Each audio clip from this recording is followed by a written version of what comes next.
Halo guys, ketemu lagi di vlog Corporate Learning.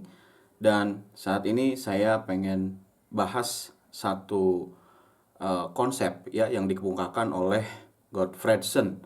Ini konsep yang saya suka sekali. Kenapa?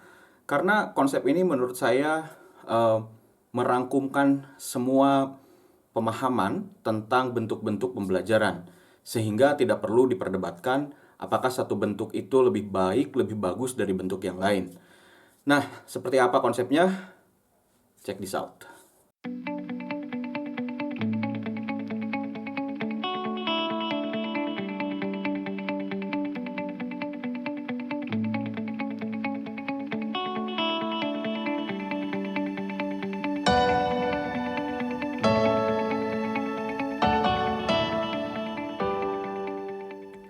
Guys, biasanya kita mendengarkan celotehan-celotehan atau obrolan-obrolan dengan sesama profesional atau di kantor kita begitu bersama rekan kerja kita tentang bentuk pembelajaran atau bentuk pengembangan ya untuk pegawai ya. Bisa dikatakan training, kemudian coaching, mentoring dan sebagainya.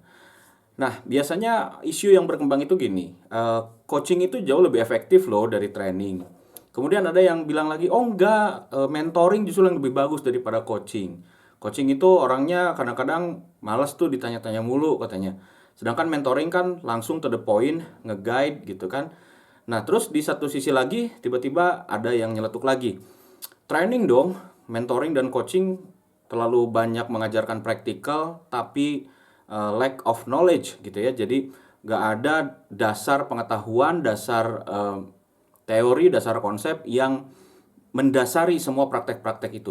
Guys, sebenarnya semua bentuk pembelajaran itu, semua bentuk dari development itu memiliki karakteristik masing-masing dan peruntukannya masing-masing.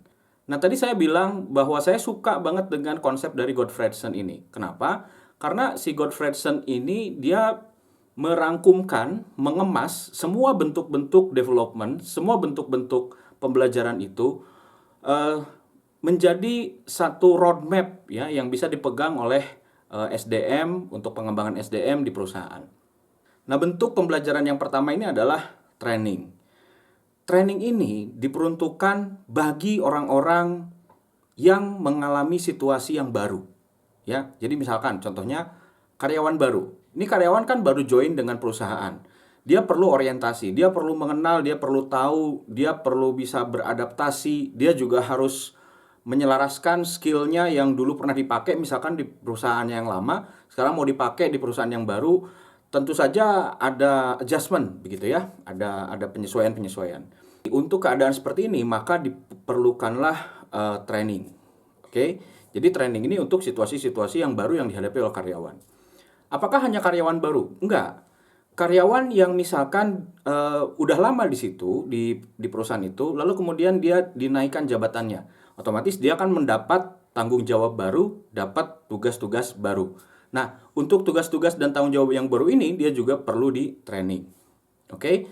Lalu misalkan perusahaan ini mengembangkan konsep bisnis baru yang itu perlu dipahami oleh seluruh komponen SDM di perusahaan.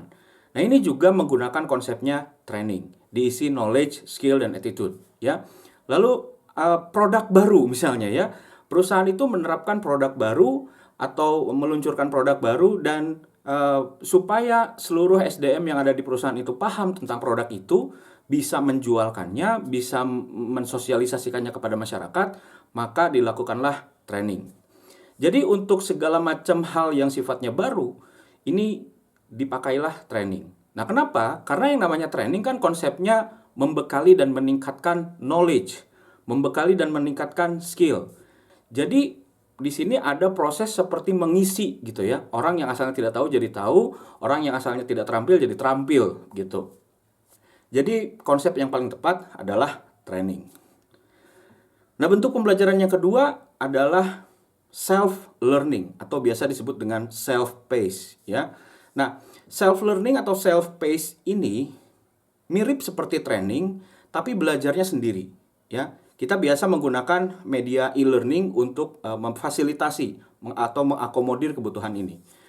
Nah, self learning ini peserta ini biasanya belajar memperdalam, ya. Jadi tujuannya itu untuk memperdalam, lebih menggali lagi, lebih memahami lagi, ya, hal-hal yang telah dia ketahui, telah dia pahami, dan telah dia dapat dalam pelatihan sebelumnya. Ya, jadi misalkan untuk pelatihan-pelatihan yang sifatnya levelnya mastery begitu, itu tidak diperlukan training dengan masuk ke dalam kelas lalu ada instructor begitu, tidak perlu. Yang harus dilakukan ya cukup saja dengan self learning, ya. Sekarang zamannya teknologi informasi maju begitu, zamannya digital, kita bisa menggunakan mobile learning atau e-learning. Nah, yang ketiga adalah coaching atau mentoring. Nah, ini buat apa nih? Jadi, tadi kan lewat training, seseorang itu diisi pengetahuannya, ditingkatkan keterampilannya, lalu diperdalam dengan self-learning. Setelah belajar itu kan perlu dipraktekkan, ya, perlu diimplementasikan. Gak mungkin dong ilmu setelah dipelajari itu disimpan terus-menerus, gak diapa-apain. Ntar jadi ilmu yang gak bermanfaat ya guys. Nah, oleh karena itu, diperlukanlah pada saat praktek ini, mengaplikasikan ini, diperlukanlah seorang pembimbing. Ya, jadi kalau misalkan aplikasinya itu adalah sifatnya teknikal, biasanya bentuk bimbingannya adalah mentoring. Jadi biasanya bentuknya bimbingan teknis gitu ya, dipandu gitu, di penerapannya di tempat kerja, di pekerjaan itu seperti apa.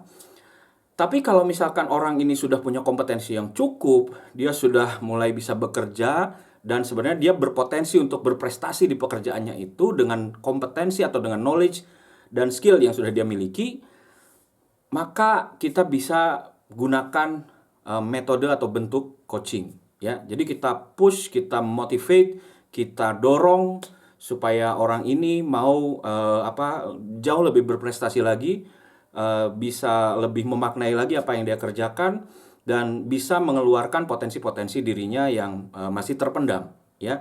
Jadi itu mentoring dan coaching. Tujuannya buat apa? Buat membantu penerapan atau pengaplikasian hal-hal yang sudah didapat baik dalam proses training maupun self learning.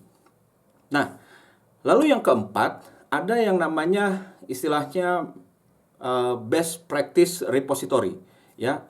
Biasanya kita sebut ya benchmark lah, ya. Benchmark ini kita belajar dari praktisi-praktisi yang sudah melakukan praktek-praktek dan berhasil begitu, atau juga kita belajar dari organisasi-organisasi yang sudah melakukan praktek-praktek dan berhasil.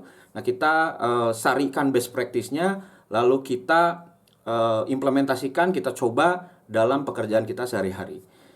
Nah, best practice repository atau best practice sharing ini biasanya itu dilakukan antara sesama praktisi atau juga lintas praktisi, ya. Jadi misalkan sesama praktisi penjualan, sesama manajer SDM gitu ya, itu saling sharing gitu ya. Atau kita juga lintas praktisi, misalnya manajer SDM belajar tentang manajemen keuangan dari manajer keuangan misalnya gitu. Nah, ini sesinya adalah sesi sesi pembelajaran, sesi best practice sharing. Tapi untuk masuk ke sesi best practice sharing ini, orangnya yang belajar itu harus sudah mengaplikasikan tadi di sebelumnya yang dibantu dengan coaching dan mentoring. Harus sudah mengaplikasikan, mengimplementasikan. Jadi dia sudah tahu gambarannya. Oh, prakteknya begini, dan ilmu yang bisa saya dapat dari sharing practitioner ini nantinya akan saya terapkan seperti begini. Jadi udah punya gambaran gitu. Dan yang terakhir guys, ini yang paling menarik, yaitu bentuk pembelajaran learning community, ya. Jadi ini sesama praktisi yang sudah berpengalaman, sudah juga membagikan pengalamannya, itu kemudian berkumpul, belajar bersama begitu ya, terus mengupdate ilmunya begitu, dan juga nanti berbicara atau membahas bagaimana caranya mengkontribusikan ilmu dan pengalaman yang sudah mereka punya itu. Salah satu contoh dari learning community itu adalah lahirnya komunitas trainer pada satu bidang tertentu, ya. Jadi komunitas fasilitator pada bidang pekerjaan tertentu.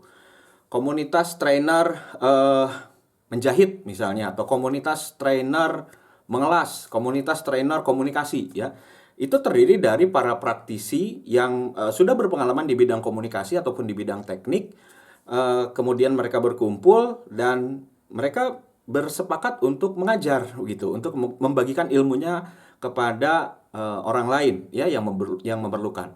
Nah, dengan cara mengajar dan membagikan ilmu secara terstruktur seperti itu, mereka juga sejatinya kan belajar ya. Jadi dalam learning community ini mereka apa istilahnya belajar juga ya.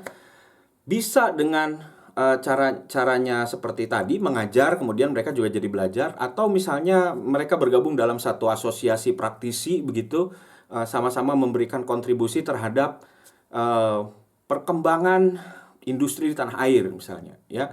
Nah, itu bentuk dari learning community.